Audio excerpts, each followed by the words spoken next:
if I put in $100,000 today, how much will I get back in 5 years? Just give me that number. How many of you guys are thinking that? Because there was like, oh, well, this IRR and this COC and this other stuff and equity multiple. And it's like, no, just tell me if I put in 100, I'm getting my 100 back. And then what am I getting on top of that?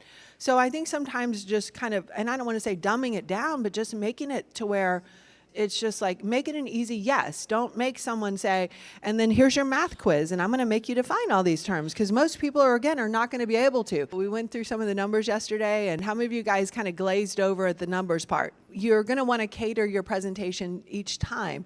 And obviously, they're presenting to an entire room.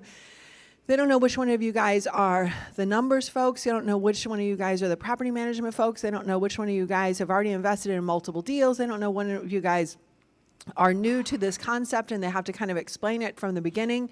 They did a pretty good job in most cases, really kind of going through and making sure it was kind of at all levels. So some of the feedback that I always like to give is present as if you're presenting to someone's grandmother, right? Because what does the grandma have? Grandma probably has some retirement savings, right? But just because they might have $500,000 or $1 million in retirement savings, does that make them a sophisticated person when it comes to analyzing the numbers?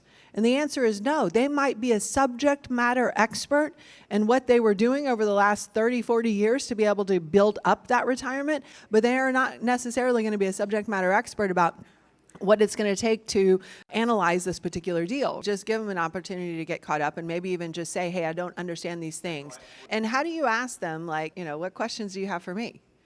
What questions do you have for me? I think, again, know your audience, know who you're sending it to. Are you sending it to somebody's grandma?